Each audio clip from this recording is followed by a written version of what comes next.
चला तर मंडळी, आजपासून सगळ्यांचे मैद्याचे बिस्किट आणून खायचे बंद होतील, कारण तुम्ही आजच हा पदार्थ करताय ना. 1 चमचा तुपामध्ये 1.5 कप चिरलेली मेथी फक्त 2 ते 3 मिनिटे परतून गार करायची.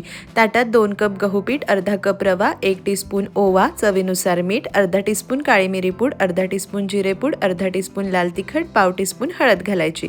नाश्त्याच्या चमच्याने 4 चमचे तूप घालायचं आणि छान पिठाला मोहन लावायचं. गार झालेली मेथी घालून मिक्स करायचं. थोडं थोडं पाणी घालून घट्ट पीठ मळायचं. सैल करू नका. झाकून 10 मिनिटे बाजूला ठेवायचे. अर्ध्या पिठाचे गोळे करून घ्यायचे आणि मध्यम जाडीची मठरी लाटायची. खूप पातळ करायची नाही, थोडी जाड ठेवायची. फोर्कने प्रिक करायची म्हणजे फुगणार नाही. अर्ध्या मठरी लाटल्या. बाकीच्या पिठाची एक मोठी पोळी लाटली आणि कुकी कटरने कट केलं. याला सुद्धा प्रिक केलं होतं.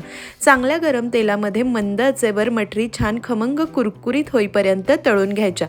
हवाबंद डब्यामध्ये 2 महिने सुद्धा टिकतात. सविस्तर रेसिपी चॅनलवर आहे, नक्कीच पहा.